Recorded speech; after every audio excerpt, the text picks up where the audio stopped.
Greetings, champion. My name is Faerin Lothar, and I welcome you to my fireside. Today, I'm reading a new tale, Faith and Flame. Shall I begin? Faerin Lothar sat in her favorite of the 3 leather chairs situated outside Great Chiron's office. She was familiar with this one, especially the slight grooves in its right arm, where plenty of lamplighters and hopefuls alike had picked and scratched nervously at the finish, herself included. Beladar's light poured through the high windows on the far wall, shafts of aureate radiance carving the corridor into slanted fragments. The setting should have been tranquil, a place of shelter and peace.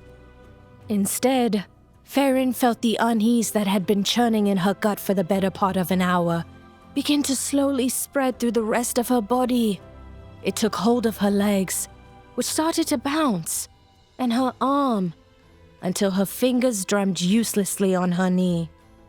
Closing her eyes, she tried to focus on anything but her swirling thoughts as Anduin Rin's words danced through her mind. "You should come with us. See the world. Let it get a good look at you." The invitation stuck between her ears nearly as much as the stories he told. They painted a picture in her mind's eye of the old world born anew. Outlander tales of heroes and legends, myths like the very one born by her bloodline. The Lothar name was an inheritance she'd all but renounced the day she stole away on Araya's ascent, believing she was avoiding a destiny stuck amidst dusty histories and decrepit parchments. Plenty of legends had lodged themselves in Faren's heart like splinters, all of them kindling for a single, burning truth. A life tending the past was not one she endeavored to live. But what Anduin had shared about her family, how the Lothar name belonged to a great champion of the people, what if that past could reveal her way forward? Not in tomes, but in trials faced and victories won. Those stories about heroes drawn to a calling they couldn't explain, a cause greater than they understood, except they knew it was bigger than themselves, struck at something deep in Faren. A familiar feeling that hummed at the base of her skull, similar to what had drawn her to the docks that fateful day. A duty, a charge. This was the difference between her and the rest of her family. She'd heard such a call in the depths of her very being, while they believed it to be the whims of a child. Now she heard it again. Unable to contain her disquiet, Faren found her feet to pace the length of the upper hall. The rest of the building remained blessedly silent, abandoned while her fellow lamplighters saw to the start of their daily duties. That's why she picked this time. Early enough that she would go unnoticed, at least for a little while. She didn't want to explain to anyone what she was planning, to face their disappointment or sadness. Most of all, she didn't want anyone to try to change her mind. Not that they could. The only ones who stood even a flicker of a chance were gone. Sadness welled in Faren's chest, but she tamped it down, pushed it deeper with each footfall. "Calm yourself," she murmured into the silence. For so long she believed the sacred flame had summoned her to Hallowfall, that she, blessed as she was by the flame to fight, was supposed to be here. But deep down, she'd always given refuge to something hungrier. A smile pulled at Faren's face as different memories rose in the quiet. She let these fold over her mind, anything to keep from thinking too much about her plans, how wrong it could all go, and what she would have to do if it did. Memories of the orphanage enveloped her, how empty it lay in the beginning, save for Faren, the only child in the entire expedition for some time. Barely a flicker of a candle in an awfully large tinderbox. The building had seemed massive then, imposing. Who knew having so much space to yourself could feel suffocating? The only thing that made those early days bearable was Sigfred Siegepeer. He'd been selected as a caretaker of the orphanage in Meredith. The old man had been less worn and weary then. Signs of a life well lived, he'd often say. He said a lot, actually. Most of it calling after her not to run there, slide down this, or climb that. While General Valencia Steelstrike was Faren's official guardian, it was Sigfred who saw to her daily needs at the orphanage. It was Sigfred who made sure Steelstrike's rules were studied and committed to memory, which still did not prevent Faren from often breaking them. It was Sigfred who tucked Faren in at night and told her the stories, tales from glory days past, the legendary champions who spurred the Arathi Empire to greatness that formed the foundation of who Faren would become. "I want to hear one about a battle," Faren had demanded one night, freshly washed and dressed in a cotton nightgown, perfect for the temperate evening. The copper-tinged winds blowing in from the north crawled through the open windows to stir the curtains and loose parchment covered in scribbles from her lessons that day. Seeing as she'd given a sketch of General Steelstrike a lynx head in place of her own, it was safe to say that day's teachings hadn't fully taken. "Oh!" Sigfred had laughed while fluffing Faren's abandoned pillows, his dark brown face alight with amusement. "Stories are for after we curl up under our blankets. Otherwise, how will the dreamers catch your wandering thoughts?" With a huff, Faren flopped back onto the bed, kicking her way beneath the blanket, though she didn't lie down just yet. She adjusted the covering on her head that kept her braids in place and fixed the man with narrow eyes. "Dreamers aren't real." "Of course they are," Sigfred said with an affronted sniff. "Who else brings you visions while you sleep? Certainly not pixies." He patted the newly fluffed pillow and reached to lay a hand atop the heavy tome settled on a nearby table. Faren watched with bated breath as his fingers brushed the cover but did nothing else. They tapped, waiting. With a giggle, she finally flung the blanket over herself and tucked it to her chin. She couldn't help but smile as Sigfred winked and plucked the book free, his hands dipping slightly with the weight of it. "Now then," the old man said while balancing the book on his knee to open it. "Why don't we try one a little less stimulating?" "Aww," Faren whined with practiced petulance. "But fighting is the best." "Oh?" "Yes, if you're strong, you fight. Everything else is boring." Sigfred hummed in that way of his that wasn't exactly judgmental, but still suggested you reconsider whatever you were doing. "You think so? Well, that gives me the perfect idea for tonight's tale." The old man opened the book and traced the vine detail framing the page. A gentle golden glow bled outward from the ink, enveloping the tome and flipping the pages in succession until they settled somewhere deep in the text. "Whoa!" Faren exclaimed, eyes now wide and wonder-filled. She'd never seen the book do that before. "You know magic?" "I'm afraid not," Sigfred chuckled, then bowed his head and whispered conspiratorially, "But the book does." Faren settled further into her spot, enraptured. "This story," Sigfred began while patting the open page, "is a special one. Hidden amidst all the fighting and all the battles, nearly forgotten due to the oath that was sworn by the secret keepers, guardians of our most secrety secrets." 8-year-old Faren hung on every silly word. But then, that was the magic of storytelling. Sigfred cleared his throat a bit theatrically, then began to read. "The Ballad of Crochet the First Flame, Tale of the Lost Queen of Arathor." According to legend, Crochet was a daughter of kings, descended from the line of Thoradin. She was your ancestor, Sigfred exclaimed with a wave toward Faren. She all but gasped aloud. I've never heard of her. Few have, her caretaker continued. This is but one of many myths about the Lost Queen. He read on. Crochet was a rambunctious child full of fire and spirit.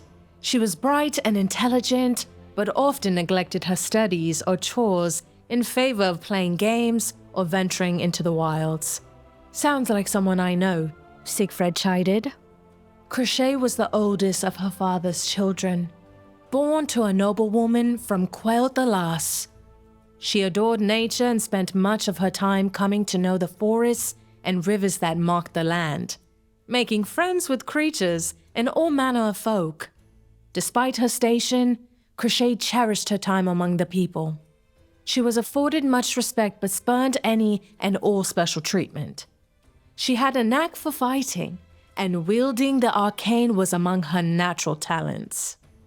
As Crochet came of age, a terrible curse struck the land, tainting anything and anyone it touched, mutating them into vicious beasts. People turned on their loved ones, ripping their homes and villages apart. The kingdom was besieged both from without and within. At the height of the conflict, an army of contorted creatures breached Thoradin's wall, which had stood a stalwart sentinel over the land for generations. Witnessing the devastation firsthand, Crochet pledged her skills and power to the protection of her kingdom. She would hunt down and eradicate the source of this magical malediction. In the following months, she fought battle after battle, winning great victories and helping others survive grave losses. It was during one such encounter, as monsters closed in around the princess and her wounded allies, that she unleashed a torrent of flame and light, the likes of which had never been seen. The smoke and dust cleared, revealing the princess now wielded her fire as a sword and shield. With her gleaming armor and blazing weapons, it was as if Crochet commanded the power of the sun itself. Faren had pictured this shining warrior, her foremother, with rich, dark skin like her own and radiating power. Though the princess emerged triumphant, time remained against her. The curse spread, and the war took a terrible turn. Some unseen force strengthened the dreadful enchantment, hastening its spread. Defenses began to crumble. All hope seemed lost. But one night, while asleep in her tent near the front, Princess Crochet was visited by an entity of light. It gave her a vision, spoke of a place hidden deep in the wilds, a temple where the heart of the world and the eye of the heavens met. But only she was strong enough to find it, possessing a soul true enough to wield its power. So Crochet set off on her own and combed the continent, facing foe and fiend alike, all the while praying her people would survive another day. When she eventually found the hidden temple, she climbed the stairs while battered and exhausted, prepared to fight whatever guardian stood in her way. Instead, in the central chamber, she discovered the being of light from her dream, whom she could now see was a woman dressed in stardust robes, standing vigil over a pool of swelling light and fire. The woman looked up, and her face changed, from elf to human, to troll, and back again. Every time she moved, her appearance shifted. The woman called herself the Scion and explained that she had sensed something in Crochet, something willing to fight in defense of others. The world would need such a strength in the coming age, just as Crochet's kingdom depended on it now. It is why I summoned you to this sacred place, the Scion declared, to offer you the means to defeat this nightmare. Relief nearly overcame the princess. She confessed that she had journeyed far to find the power to save her people, and at last her quest was at an end. Upon hearing these words, however, the Scion appeared disappointed. If power was truly all Crochet sought, then she and her people would be lost to the evil overtaking the world. Yet the princess corrected the woman. "I did not come here for power," Princess Crochet declared, "but for purpose. Help me deliver my kingdom from this malevolence, and I will live in defense of all lands." Pleased with this answer, the woman bade Crochet to bathe in the fiery waters of the temple. When she did, her old life and essence were burned away and made new. With eyes blazing and hair aflame, the princess emerged, wielding an ember that could never go out. The first flame. For you see, there were no paladins then, Sigfred explained. There were many mages, yes, but when Crochet returned with the ember, she wielded both the light and fire to drive back the evil that had tried to take the land. The queen even cleansed those who'd fallen to the curse, returning them to their previous form. After she'd won many battles and ruled for many years as queen, Crochet left the kingdom to her children, who had inherited a portion of the ember that blazed within her. In time, they began to spread her lessons amongst the people, so as to light the path forward. Crochet then took what remained of her power into the world, trying to trace the curse back to its source so it could be purged and her kingdom, the world, could be safe forever. Time between sightings of the former queen grew further and further between, until none could say where she'd gone. Eventually, she passed into legend, and those legends were handed down. One being this tale, Sigfred murmured as he closed the book, its glow brightening briefly and then dimming once more. Faren was not able to sleep that night. She waited until the wee hours of the morning to sneak out of bed and try to find the story herself. But she was never able to glimpse those pages again. Still, Queen Crochet and her legend lived in Faren's heart and boasted her spirit. Perhaps it was her foremother from whom Faren inherited her need to go where she felt led, to do what she could for her people, for her faith. A faith that had carried Faren across the world, and perhaps farther still. "Faren?" The sound of a voice so near drew her out of her reminiscing with a jolt. She turned to find a familiar face in fellow lamplighter Meredith Lack. "Meredith," Faren sighed. "Have you been up here this entire time?" Meredith asked as she approached. Not for long. There is a matter I wish to discuss with Great Chiron." Faren leaned casually against the wall, as if she hadn't been trying to walk off her nerves mere moments before. "I just left them." Meredith turned to glance over her shoulder, but stopped herself. "They have gone to speak with Anduin. I hear he is leaving soon. Along with the other—" "I know," Faren cut in. Meredith paused, her nose scrunched. It was an expression Faren recognized easily. "Is everything all right? You seem nervous." Faren felt the frown pull at her face before she could stop it. "Do I?" Meredith only smiled. It was small and genuine. "Yes. Or perhaps a better word would be uneasy." It was a way out of sorts. Taking it would be an admission, but it would mean Meredith would spare her further questioning, allowing Faren to come to her in time. Training, rising through the ranks, and being sparked together had made the two women unlikely friends. Where once there was mistrust, now there was true camaraderie. Faren's only annoyance with Meredith was how well the former reservist knew her. "With what we have faced of late, anyone would be uneasy," Faren deflected. "True, anyone but you." Meredith folded her arms. She arched a brow, her silvering blonde hair drawn back enough to make the expression pinched. Your faith is unshakable. And that remains true. Faren made her way back to the row of chairs, retaking the one in the center. I simply wish to discuss something that happened during the confrontation with the Harbinger. The faint but smug smile that had started to play across Meredith's face faded. Out with it! What's the matter? Faren dipped her head in a deep nod, hiding her face so Meredith couldn't glean the truth. All is well, I promise. No cause for concern. Meredith looked Faren over once more as if deciding whether to believe her. She seemed to make up her mind, her shoulders sagging with a faint wounded sound. If you insist. After you finish speaking with Chiron, you should join us later at the inn. Us? Rigald wants to tell of some mishap or another, and Nalina promised us a round after recent events. You would be most welcome.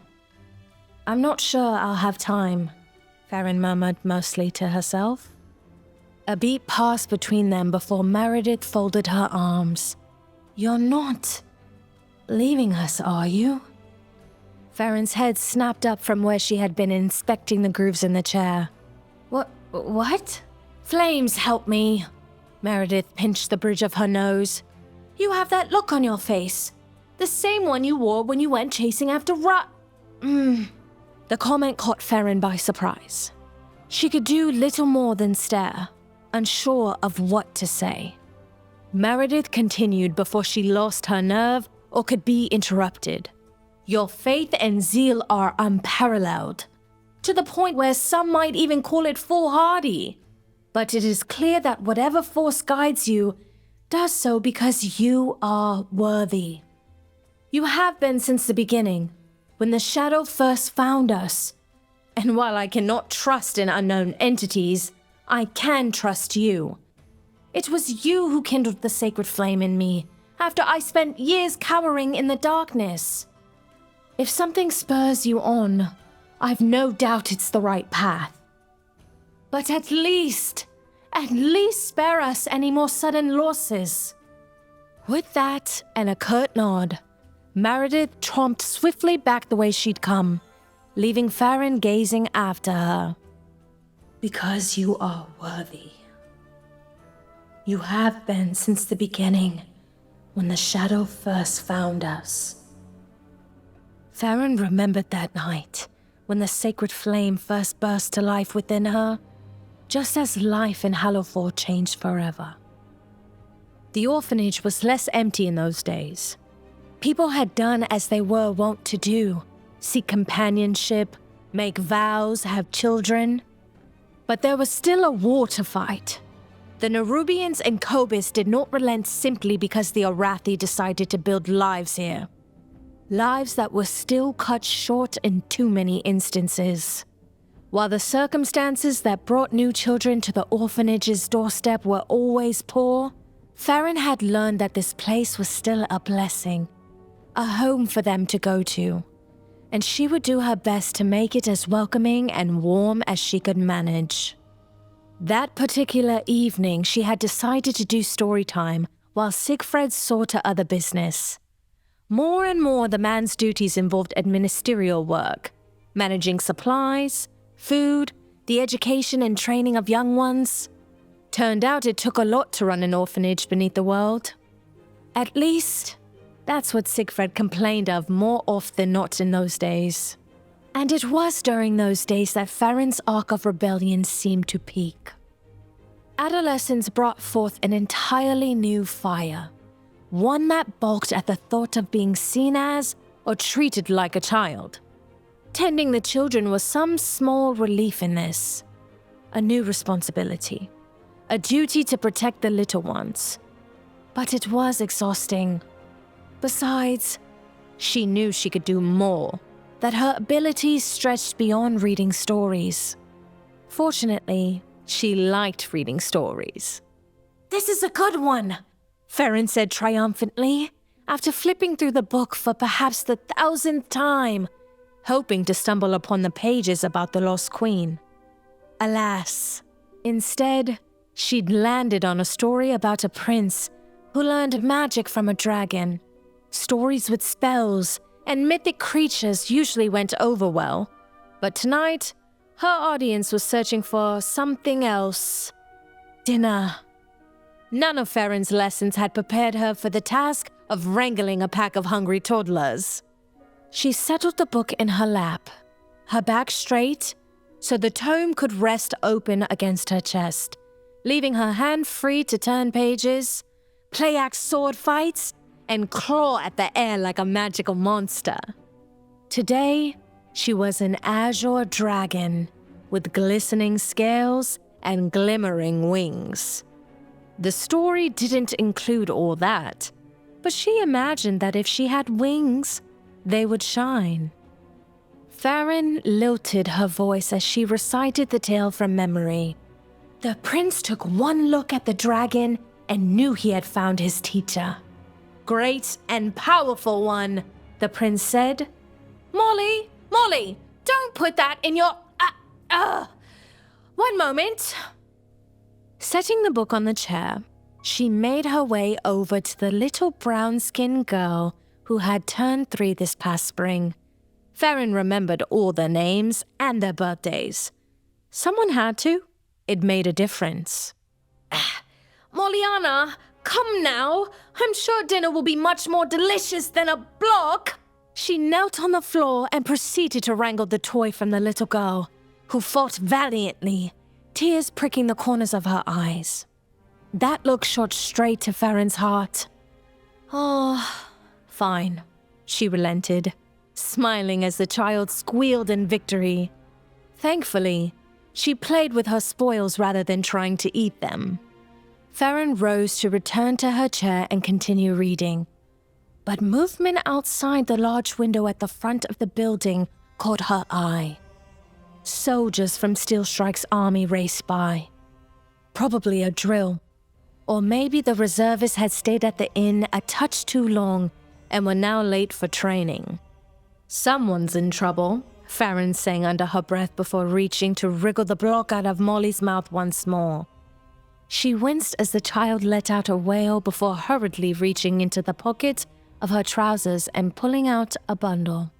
Wiping her brown eyes and sniffling, Molly peered at the hunk of honey loaf bread resting on Faren's palm. It was a few days old, but still good.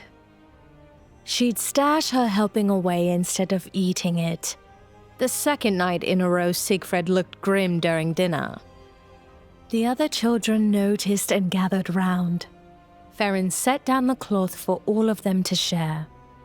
Warmth blossomed in her chest as the children's faces brightened while they snacked. She didn't even care about the crumbs falling from their faces, knowing she would soon be sweeping the entire first floor. It was more than worth it.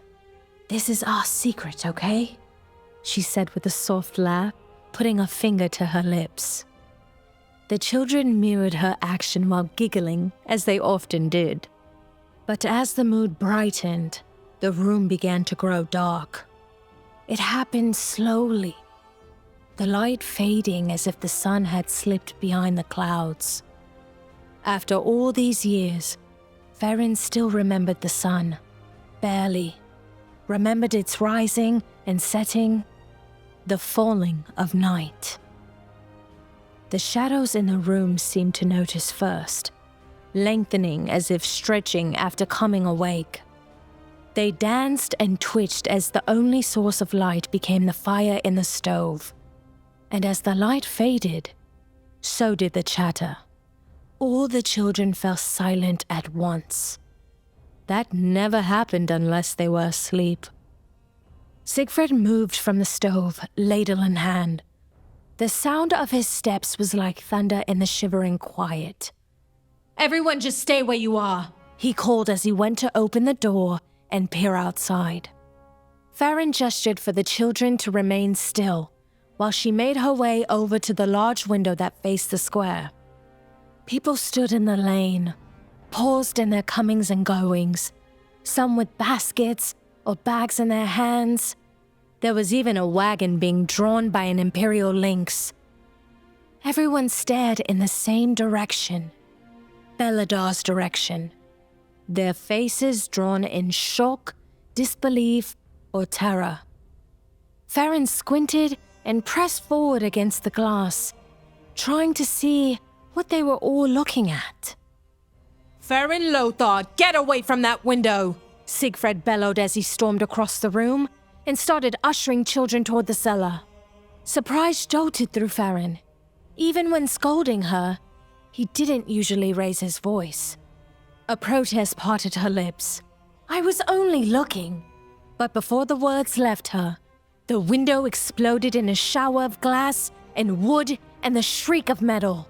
Screams filled the air as a paladin came crashing into the room. He hit the far wall, then crumpled to the ground in a heap, spear and shield falling uselessly from still hands.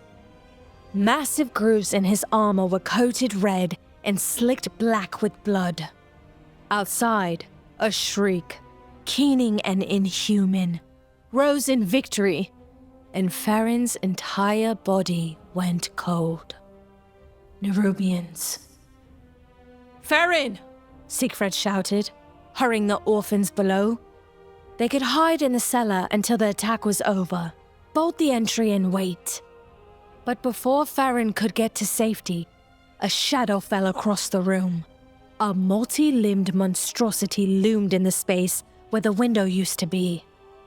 It reared up on its legs, bulbous body, a thing of nightmares, its mandibles clacking, its many eyes glinting with malice in the flickering light of the dying fire.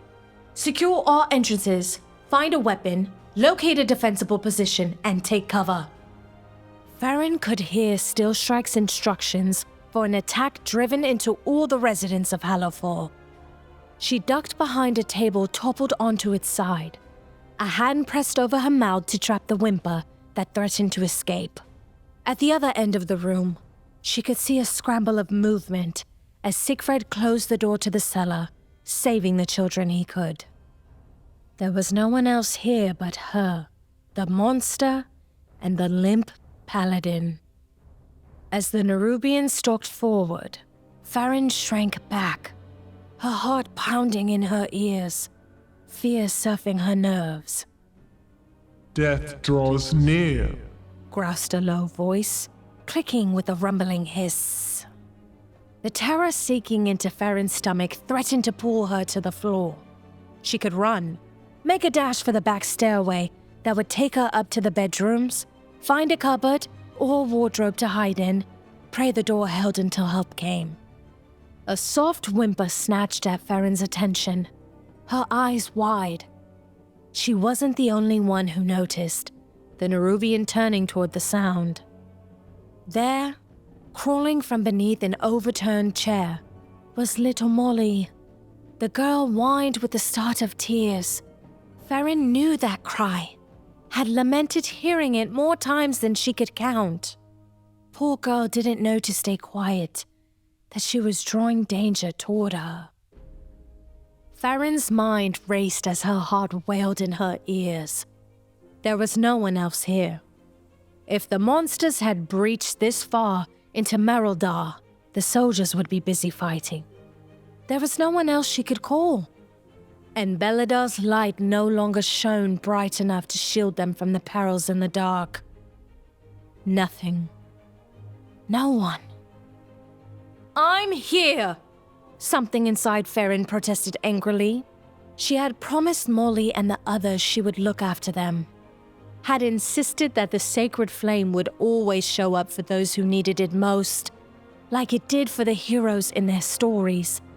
Like Crochet had shown up for her people, in the midst of war, in the midst of carnage. As long as there is someone to carry it forward, her torch will always burn in the night. Clenching her eyes shut, Faren took a hard breath. The heat in her center intensified, burning away the fear that had frozen her. She pushed to her feet just as the Narubian loomed over Molly, who had finally lifted her little face. Her dark eyes went wide with dread. A sudden resolve rose in Faren like an inferno overtaking the night. The Narubian reached for the girl. Faren rushed forward. The howl in her throat burst forth. Her vision went bright as she flung herself between those outstretched claws and the child. The creature shrieked. She braced for pain. Nothing happened. She blinked her eyes open, and shock lodged itself in her throat. A dome of radiance shimmered around both her and Molly. The source, her raised palm, now glowing gold. The Narubian beat against the shield uselessly, but the light prevented the attack from landing. The monster screeched its frustration of a meal denied, its warbling cut short by the bladed end of a spear erupting from its chest. Thick ichor splattered across the floor and sizzled against the dome, the monster sending more tendrils flying as it scrabbled at the blade, slicing its appendages to ribbons. It clacked and clicked in its death throes, then crumpled with a wet thump.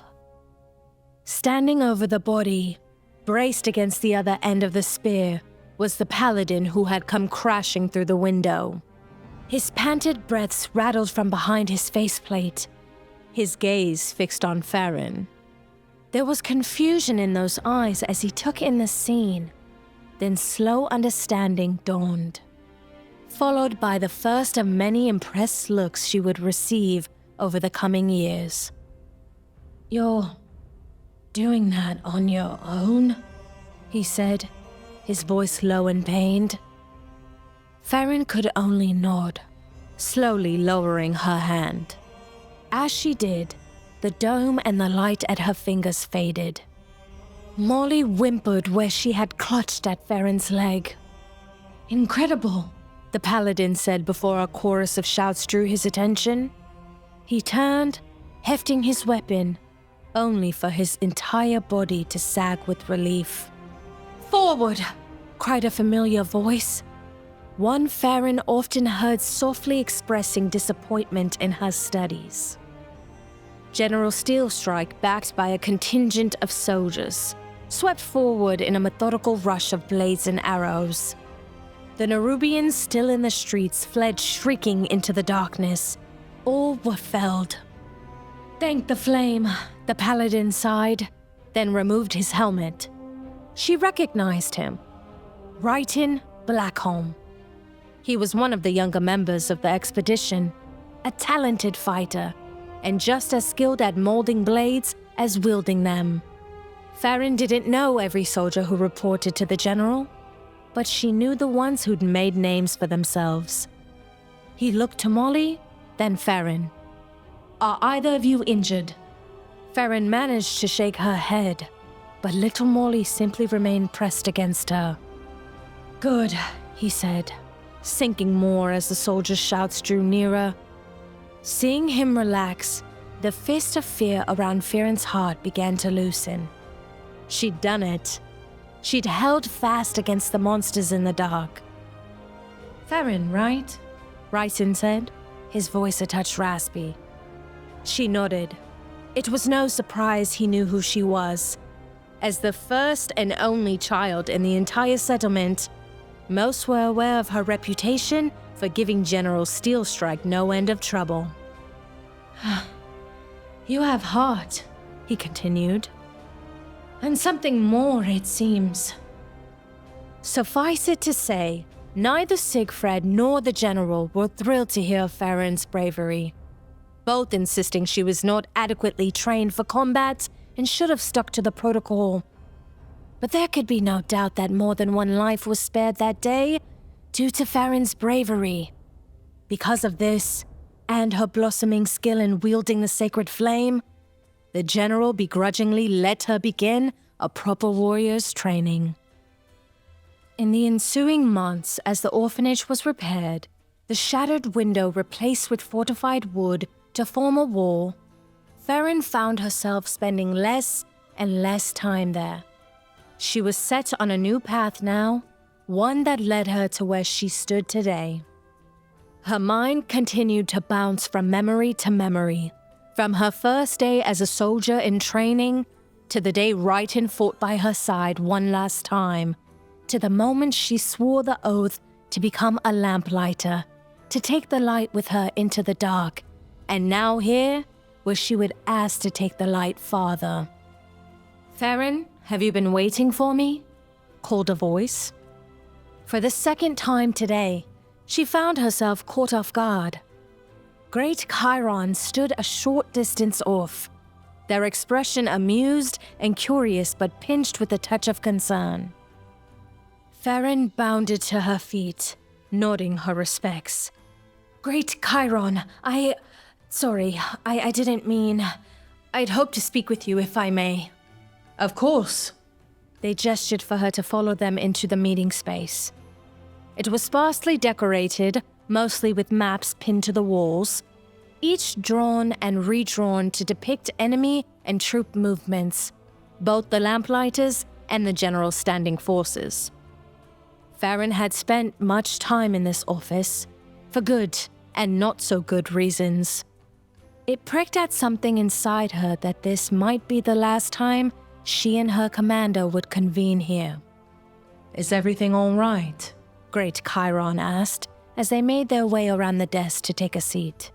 "Yes, that is to say, nothing is wrong, actively," Faren began, then had to clear her throat when she felt her voice start to crack. She took a slow breath. Faren was no stranger to fear. She had known and faced it many times, conquered it many more, but it always managed to rise again. An undefeatable enemy, an immortal foe. But while fear may have often spurred her into acting, it was faith that ever guided her. It would be no different now. "There is nothing wrong," she reaffirmed, "but I would like to put in a formal request. Anduin, Illyria, and the others will be returning to the surface soon. I would like to go with them." The look that crossed Chiron's face wasn't what Faren expected. She braced herself for disappointment, perhaps some incredulity or even anger, though she'd never seen Great Chiron express either. Instead, what she saw was a slight furrow of understanding. "I had a feeling this conversation was coming." Faren couldn't keep her own surprise from dawning. You did?" "Oh yes, for some time now." Chiron bid Faren sit, which she quickly did. "Having witnessed you these past weeks rally to the defense of not just Hallowfall, but the whole of Kaz Algar, your request is not surprising." Faren felt the familiar fist around her heart tighten, but the ache this time wasn't from fear. "Serving my people as a lamplighter, under you, has been the greatest honor of my life." "But," Great Chiron coaxed when the silence between them stretched. "But there is something more I must do," she finished. "I'm not entirely sure what that something is, but I know I have a duty to fulfill. Out there. It is a calling I heard even as a child. It's what drove me to leave my life, my family behind, and for a time, it bid me stay here. But now..." "It draws you elsewhere." They finished. Faren lifted her chin, meeting Great Chiron's steady but not unkind gaze. Silence descended once more, and this time, Faren felt she may drown in it. Now comes the disappointment, she thought. But Chiron merely regarded her before finally speaking into the quiet. "Faren, you have been one of our best. That will not change with your location. I have trained many lamplighters in my time, and I do not believe flattery serves any purpose but to dull a sharp blade. But I have seen your faith bring you this far. If what drew you across the world and into its depth now calls to you again, I believe you will be ill-advised not to answer." And while I have no idea where this path may lead you, one thing I am sure of is that you will be missed. The smile that pulled at Chiron's expression eased a tension in Faren she hadn't realized she'd been holding. With its release, she felt the sting of tears. Immediately, she wanted to fight them back, to swallow the emotional response for the inappropriate display it may be. But the look on Great Chiron's face told her that wouldn't be necessary. Fitting that one of the Empire's most prominent houses is poised to rise in a time such as this. Still, Hallowfall will be that much dimmer. They lamented, bittersweet. Faren blinked rapidly as she finally allowed the tears to fall, in a mix of joy and sorrow. But the sacred flame burns ever on. Faren was dismissed to make preparations, which meant the part in all this she was looking forward to the least: saying goodbye. Most of her fellow lamplighters were easy to find at the inn, where Meredith said they would be. The whole way there, Faren debated how she would break the news, whether she would take them aside one by one, or say her piece to all at once. In the end, she decided to simply get it over with, like setting a bone. After the words were out of her mouth, there was more silence and staring. Then raucous cheers went up. Everyone congratulated her, offering well wishes.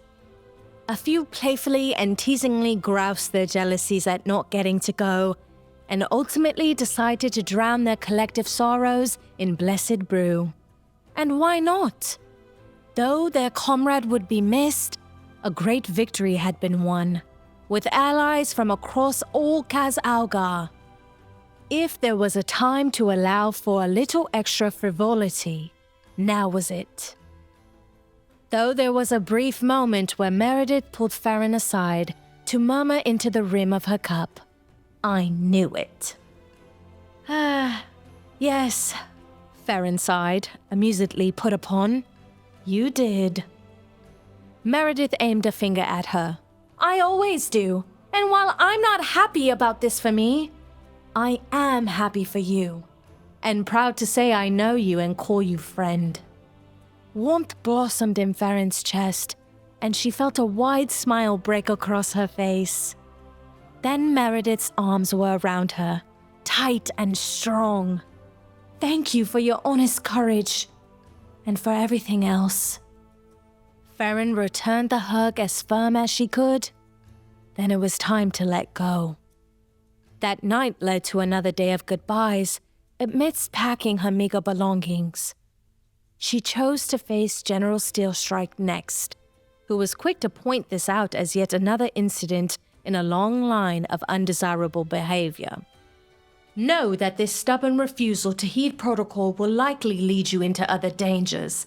Dangers beyond my reach." It wasn't said with anger or the usual irritation the general held for Faren.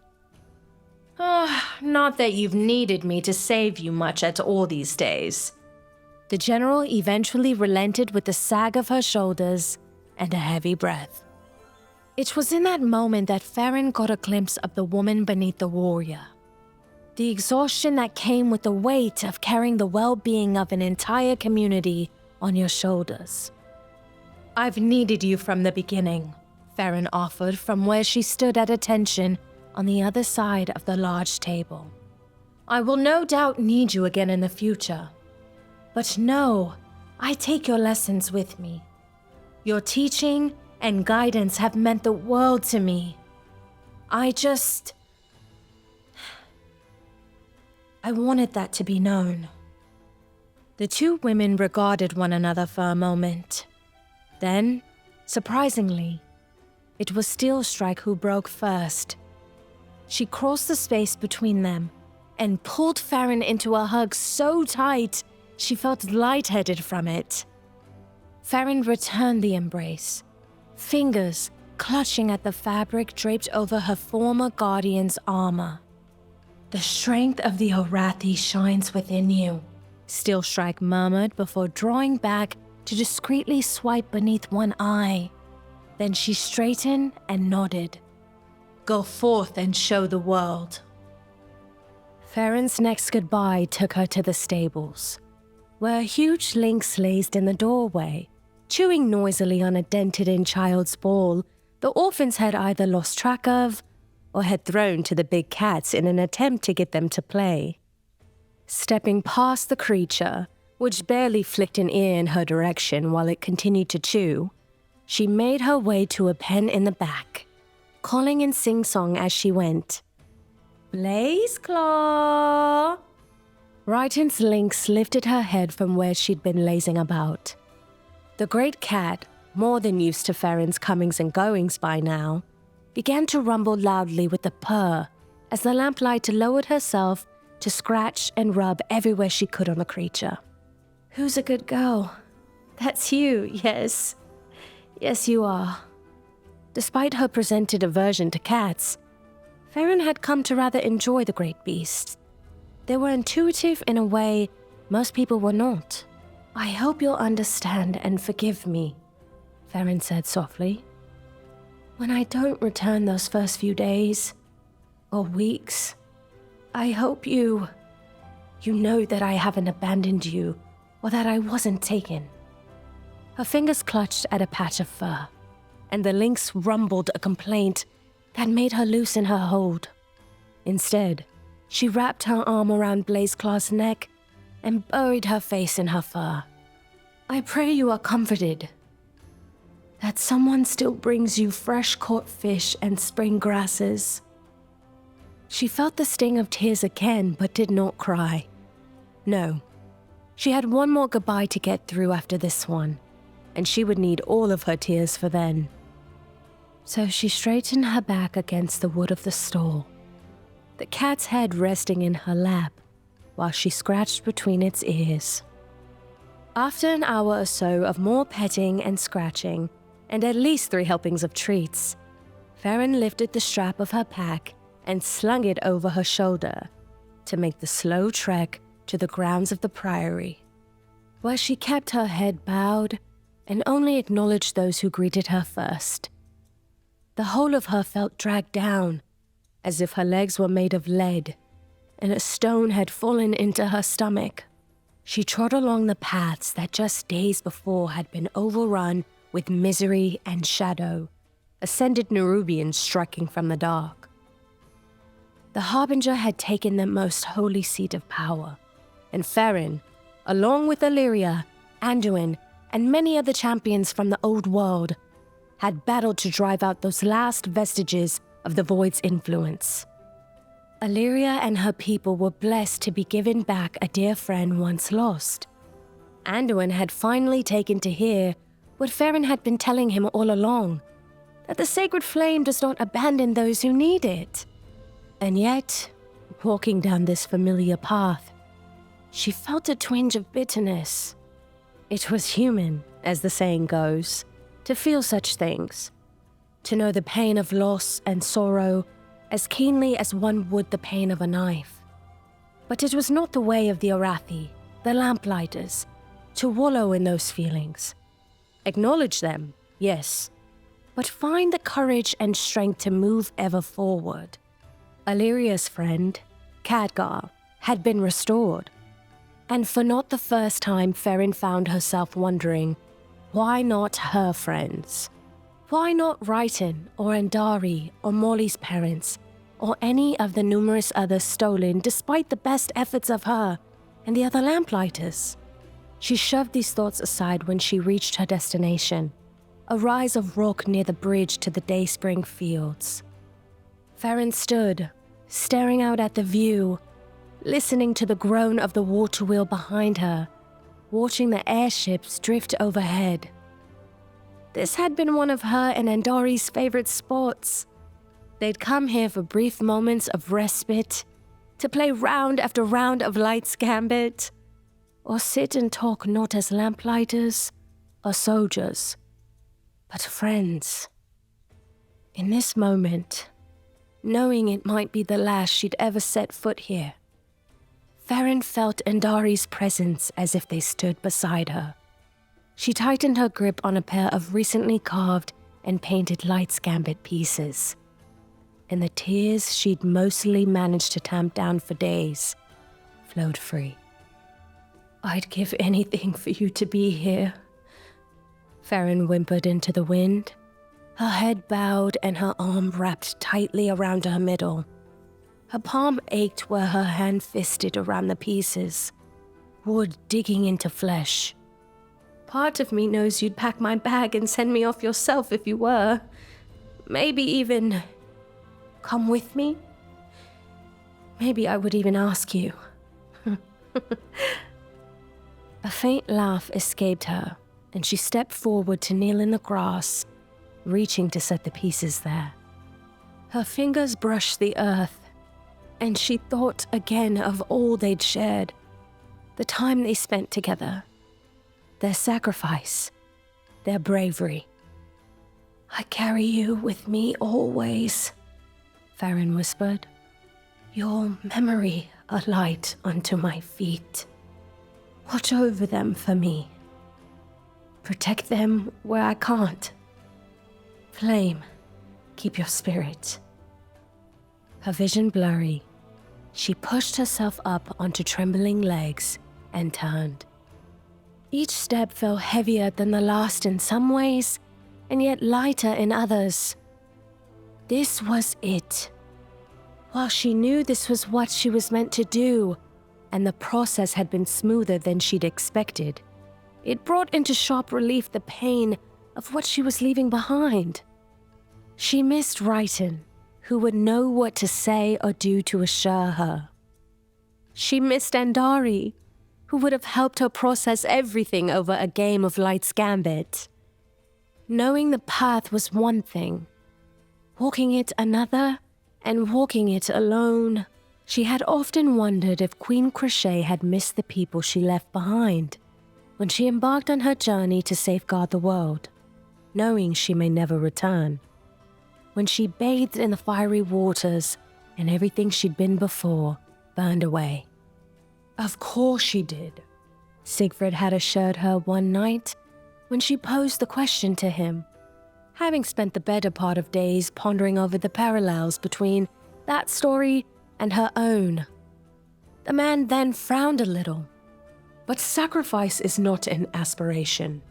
It is an acceptance. Crochet still fought to live, and she lived fully in honor of those who fell before her. Faren, many people draw inspiration from the legends at their end, but I challenge you to draw from the legends as they began. And as Crochet had begun her legend full of hope and determination, so Faren felt the same burn within her. And with that flame, she could take each step farther and farther from her and Andari's special place, from memories of Ryton, the Lamplighters, from the stable and Blazeclaw, from General Steelstrike, from the orphanage and the children there, and Sigfred too, whom she couldn't say goodbye to. Not really. With any luck, the little ones would think of her and know she was off on a grand adventure, like the one she read to them about. And who knows? With time, perhaps she could bring them back new stories of her own. The journey to Donegal was one she'd made before, only this time it felt different. Maybe the sky seemed clearer without the surety that she would be returning to a home underground. Perhaps the air felt crisper, now that she knew she would leave these familiar lands and their ways for new places. Whatever the case, it caused her to quicken her step as she approached the gathered number, who would be making the trek via portal to the old world. Excitement thrummed in her veins, burning similarly yet so very different from the light, which also hummed eagerly within her. She spotted Anduin amidst the throng and approached him, and a smile pulled wide at her face when she caught sight of the grin he wore. He seemed brighter, less heavy in a way she knew but could not name. Faren, he called. I was beginning to worry if I changed my mind about leaving behind my oath, my friends, everything I've known for adventure in a wide new world? She asked, arching an eyebrow in what she hoped was only slightly accusatory. The way his expression flattened sent delight rolling through her. She laughed and clapped him on the shoulder. Easy. I'm still going, with the blessings of everyone I care for and gratitude for all they taught me. The relief that washed over Anduin was equally amusing. It's only that I would understand if you had, that is, changed your mind. I say this while realizing I'm only just now returning from my own adventure into the world. And was it what you needed? Faren asked, a touch of doubt creeping in just so. This adventure, I mean, did you find what you were after? There was a pause as the man frowned, dropped his gaze briefly, then returned it to her as his smile softened. I have. Faren! Jaina Proudmoore came to stand next to Anduin, peering at him and then at her. Good to see you. Anduin was worried you wouldn't make it in time. Is that so? Faren asked, smirking as the king seemed to lose his tongue a moment. Anduin cleared his throat. I was just concerned you would have to go through the portal on your own. I wasn't sure if you've traveled by magic before, and it can be disorienting at best your first time. I didn't want you to have to experience something like that alone. Jaina smirked but said nothing, letting a knowing look do all the talking for her. In either case, I'm glad you're here, and that you've given him a taste of his own medicine. Pardon? Anduin asked, recovering from his brief fluster. Now you know what it's like to look after a headstrong noble, prone to doing what they want rather than what they've been counseled. He huffed faintly. And what's that supposed to mean? You know very well what it means, Jarek. The bit of color that crawled up the king's neck didn't go unnoticed, but it went unremarked upon as Jaina mercifully changed the subject. Faren, you should know, it took some convincing for Danath to agree to this. There is a lot going on back home he'll have to see to almost immediately. Same for us. But know that you will still be in the best of hands, and we will be there should you have need of anything. Faren nodded, her smile still in place from her previous humor. She had to admit she was disappointed that it wouldn't be Anduin showing her more of the old world, having been the one who shared the most about it. But she understood that he had duties to see to, what with his return and the Harbinger's whereabouts unknown. Offering thanks as Jaina moved on, Faren turned her attention to Anduin. Her smile eased a touch higher at one corner. Jarek. He coughed into a fist as the faint splash of red reached his cheeks. He turned, glancing every which way except Faren's. It was endearing. That's a story for another time, I think. We're set to leave any moment now. Where is Danath? As if summoned by the mention of his name, Danath Trollbane emerged from the gathered number. An old king and soldier, battle-worn and ready. He dipped in reverence to Anduin, who quickly returned the bow, then angled around to Faren. Danath offered a hand, and Faren took it. You must be Lamplighter Lothar. It's an honor. Likewise. She stole a last look at Anduin, who seemed to have recovered well enough. I hope the old world lives up to your expectations, Danath said. In truth, I don't know what to expect, Faren admitted. The old world was unknown to her, full of new wonders and dangers alike, but Queen Crochet's story still echoed in her heart, and that pull at her center settled any and all doubt. The calling that she would answer, same as her ancestor had done. what she didn't know, the sacred flame would guide her through. So she squared her shoulders and lifted her chin. But I am eager to find out. An intriguing development. I hope you'll join me and my new comrades in World of Warcraft, the War Within.